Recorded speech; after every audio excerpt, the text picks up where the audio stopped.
ইটালির লিওনার্দো কোম্পানির তৈরি 24টি M346F লাইট অ্যাটাক যুদ্ধবিমান ক্রয়ের অর্ডার দিয়েছে নাইজেরিয়া।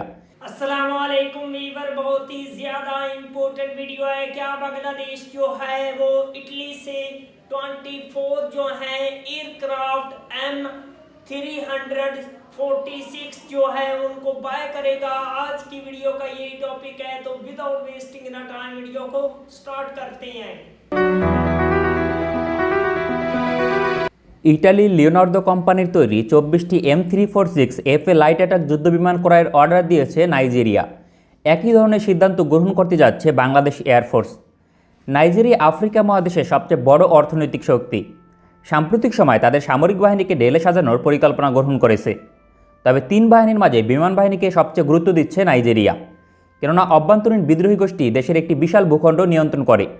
তাদের থেকে ভূখণ্ড পুনর্দখল করতে নাইজেরিয়ার প্রয়োজন একটি শক্তিশালী লাইট কম্ব্যাট এয়ারক্রাফটের, যার মেইনটেনেন্স এবং ফ্লাইওভার কস্ট তুলনামূলকভাবে কম। নাইজেরিয়াকে রাশিয়া, চীন সহ একাধিক দেশ তাদের লাইট কম্ব্যাট এয়ারক্রাফট অফার করলেও নাইজেরিয়া ইটালির M346কে নির্বাচন করে, যার আর্থিক মূল্য 1.2 বিলিয়ন ইউরো বা $1.4 বিলিয়ন, অর্থাৎ প্রতিটির মূল্য প্যাকেজ সহ $60 মিলিয়ন।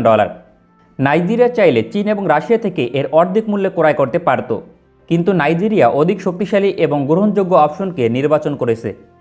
লিওনার্দোর তৈরি M346 এয়ারক্রাফট সম্পর্কে গুরুত্বপূর্ণ তথ্য। রাশিয়া এবং ইটালি যৌথভাবে 1990-এর দশকে একটি অ্যাডভান্স প্রশিক্ষণ বিমান তৈরির প্রকল্প গ্রহণ করে এবং ডিজাইন করে রাশিয়ার ইউকোলভ ডিজাইন ব্যুরো। কিন্তু পরবর্তীতে উভয় দেশের মাঝে ঝামেলা শুরু হলে প্রকল্প থেকে আলাদা হয়ে একই ডিজাইনের উপর ভিত্তি করে লাইট কম্ব্যাট এয়ারক্রাফট তৈরি করে। রাশিয়ার IAC-130 এবং ইটালির M346 উভয়ের ডিজাইন একই, কিন্তু ইটালি ক্রমাগতভাবে পশ্চিমা ইঞ্জিন সহ বিভিন্ন সমরাস্ত্র রাডার সিস্টেম যুক্ত করে M346কে অধিক শক্তিশালী করে তোলে।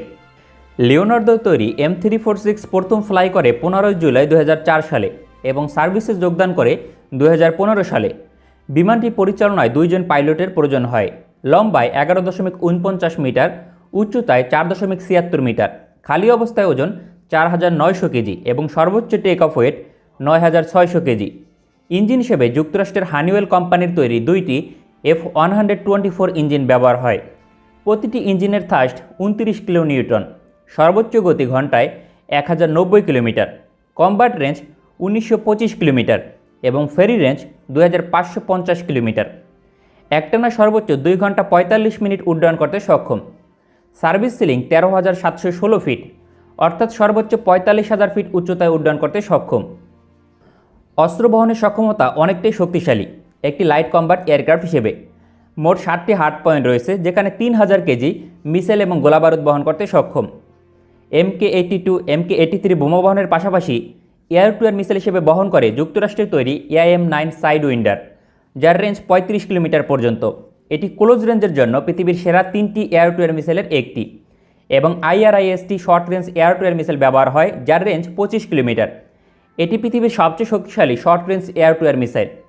এছাড়াও অ্যান্টিশিপ মিসাইল হিসেবে ব্রিটেনের তৈরি বিমস্টন মিসাইল, MBDA কোম্পানির তৈরি মার্ট অ্যান্টিশিপ মিসাইল ব্যবহার হয়, যার রেঞ্জ 100 কিলোমিটার পর্যন্ত। সুতরাং multirole light combat aircraft M346। Radar system যথেষ্ট শক্তিশালী, কেননা এখানে গ্রিফো AS এর রাডার ব্যবহার হয়, যার রেঞ্জ 115 কিলোমিটার পর্যন্ত। সুতরাং এটি একটি শক্তিশালী রাডার সিস্টেম, তা বলার অপেক্ষা রাখে না। অবাক করার বিষয় হচ্ছে সাম্প্রতিক সময় মিডিয়াম রেঞ্জে ইটালির M346 লাইট কম্ব্যাট এয়ারক্রাফট মার্কিন যুক্তরাষ্ট্রের F-35কে শনাক্ত করতে সক্ষম হয়েছে এবং এটি বারংবার হয়েছে। সুতরাং রাডারটি কতটা শক্তিশালী তা বলার অপেক্ষা রাখে না। বর্তমানে ইটালি ছাড়াও ইসরায়েল 30টি অপারেট করে, সিঙ্গাপুর 12টি অপারেট করে। এছাড়াও আজারবাইজান 15টি, মিশর 24টি, গ্রিস 10টি, পোল্যান্ড 16টি, তুর্কমেনিস্তান 6টি এবং সর্বশেষ অর্ডার করেছে নাইজেরিয়া 24টি। এটি সামগ্রিকভাবে বাংলাদেশ এয়ারফোর্সের MiG-29 যুদ্ধবিমান কিংবা F-7 ফাইটার থেকেও শক্তিশালী, যদিও বিষয়টি হাস্যকর। ইটালির M346 লাইট কম্ব্যাট এয়ারক্রাফট এবং অ্যাডভান্স প্রশিক্ষণ বিমান বাংলাদেশ অবশ্যই ভবিষ্যতে অর্ডার করবে, এ নিয়ে কোনো সন্দেহ নেই। এর প্রধান কারণ হচ্ছে বাংলাদেশের আরও অধিক অ্যাডভান্স প্রশিক্ষণ বিমান প্রয়োজন।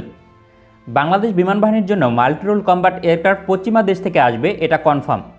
তাই তার জন্য অ্যাডভান্স প্রশিক্ষণ বিমান প্রয়োজন হবে। এজন্য একমাত্র বিকল্প ইটালি, কেননা এই প্রশিক্ষণ বিমান দিয়ে যুক্তরাষ্ট্রসহ পশ্চিমা বিশ্বের সকল যুদ্ধবিমানের প্রশিক্ষণ দেওয়া সম্ভব। বাংলাদেশের সঙ্গে ইটালির লিওনার্দো কোম্পানির যে সম্পর্ক তার থেকে এটা নিশ্চিত বাংলাদেশ ইটালি থেকেই ভবিষ্যতে অ্যাডভান্স প্রশিক্ষণ বিমান এবং লাইট কম্ব্যাট এয়ারক্রাফট ক্রয় করবে। বাংলাদেশ রাশিয়া থেকে 24টি ইয়াক-130 অ্যাডভান্স প্রশিক্ষণ এবং লাইট অ্যাটাক যুদ্ধবিমান ক্রয়ের পরিকল্পনা করলেও পরবর্তীতে 16টি অর্ডার করে বন্ধ রাখে। বাংলাদেশ 16টি ইয়াক-130 ডেলিভারি পেলেও 3টি ক্র্যাশ করেছে, যার মাঝে একটির ক্ষতিপূরণ দেবে রাশিয়া।